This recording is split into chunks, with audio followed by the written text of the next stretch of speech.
Hello everyone and welcome to a special batch video. Today I'm going to be telling you how to make your batch game look better and seem better to people who are playing it and to yourself. So let's get started. So step one to make your game look better, and not just look better but to seem better when people play it. They're like, hey, this is cool, I want to play it. Number one is take out all those take out the long waits. A lot of games have things where it takes a long time to load. Take those out. Make the game as fast as you can.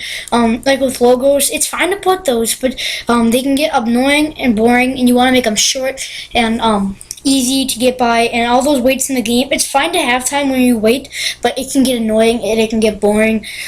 So take that out, shorten it up. Just try to make it easier because people are going to be doing a lot of things over and over, and it's going to take a lot of time. Step two is use error level. Now, many people don't know what error level is. Just search it up on YouTube. I publish a video on it if you want to go to my channel and watch it. It's a very good thing to use.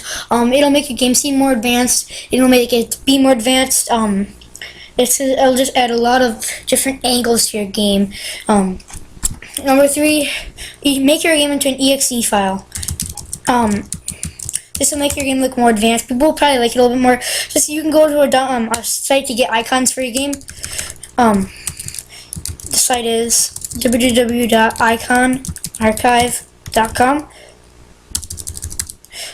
You can get there. You can get free icons. It's really cool. You can download them as an ICO file, and you can make your game into an exe file, and people will see that and they'll look more advanced. It'll seem more advanced because you can change your icons, you can hide your source codes and all that. Next thing is do not make your own ASCII art. ASCII art, unless you're really good at it. If you're good at it, then yeah, do it. Some people are not very good. They don't go to very big details. People want to see the most detail they can, and Batch is not a really visual language. It is kind of hard to do that. So ASCII is really important to use good stuff. I have a few sites. Like if you want Halloween stuff, you can go to this site up here. Here's the entire address.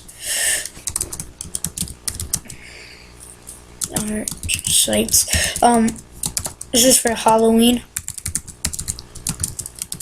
You can go to this site. I just looked up goblins, but of course you can take that out. I'm sure you can just go to this site. Then just for everything in general, there's a really good site for just a bunch of random stuff for ASCII, and that would have to be www.chris.com/ASCII.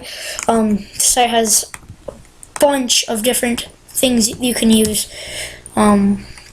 It's very useful. You see, I have all these different tabs, like on comics, and I have all these different things that I can do. Search up objects and an arrow, and it will let me see arrows.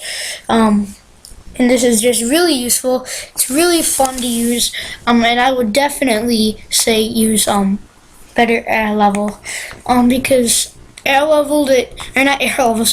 ASCII, because ASCII the people make is not always the best, and it usually ends up looking bad.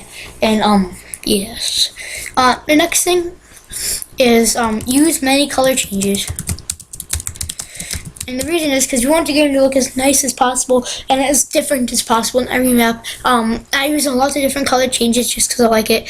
The different colors make the game look a lot better and make it look a lot cooler. And it just makes it look all the better and all the cooler. The next thing is add cheat codes. People may say, well, I don't want to add a cheat code in my game. The thing is that cheat codes will make the game better because some people like to use them. Some people say, oh, that'll be so fun, I could just see what happens. And people like to find them out. And cheat codes make your game seem a little more professional, because a lot of games do have cheat codes, like Minecraft, and I'm sure Terraria has some. I'm not sure, but many games do.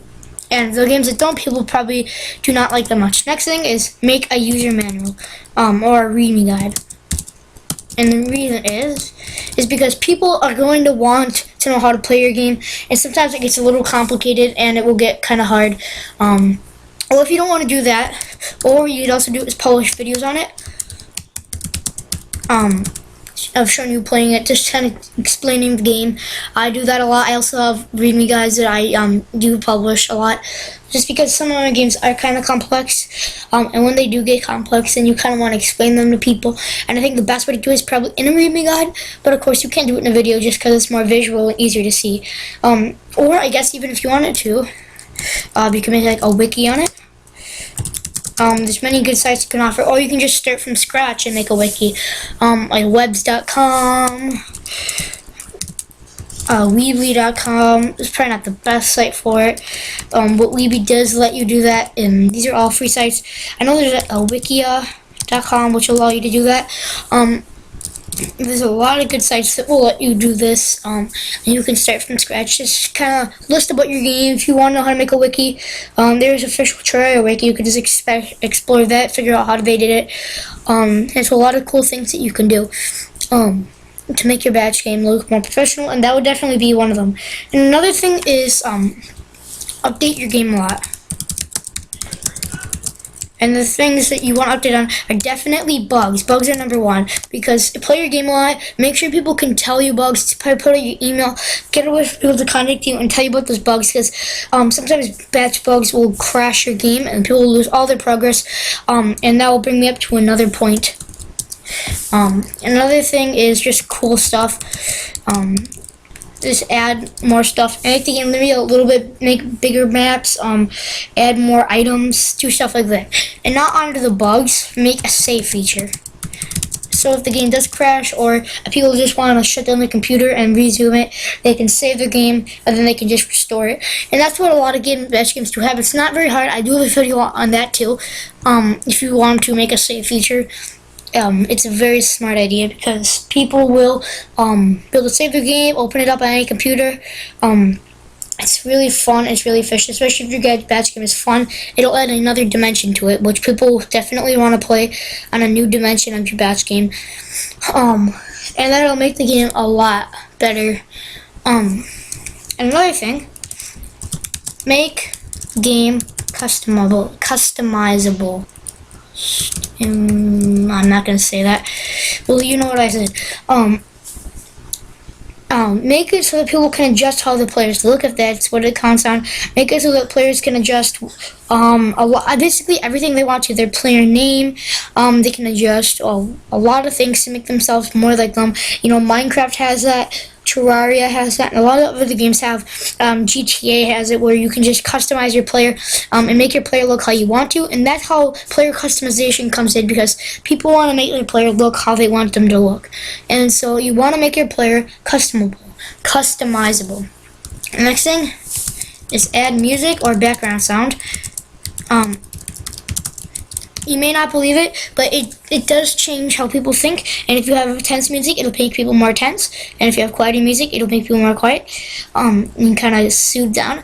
And you want kind of some background sounds or some music just to kind of change the pace of the game. Otherwise, the game can start to get kind of boring, kind of old, kind of lame.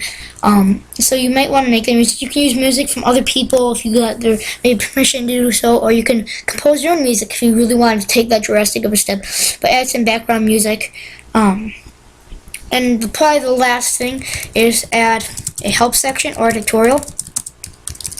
And this is just so that people, again, so that they can learn how to do stuff. Or if you want to, you can add a settings to help them.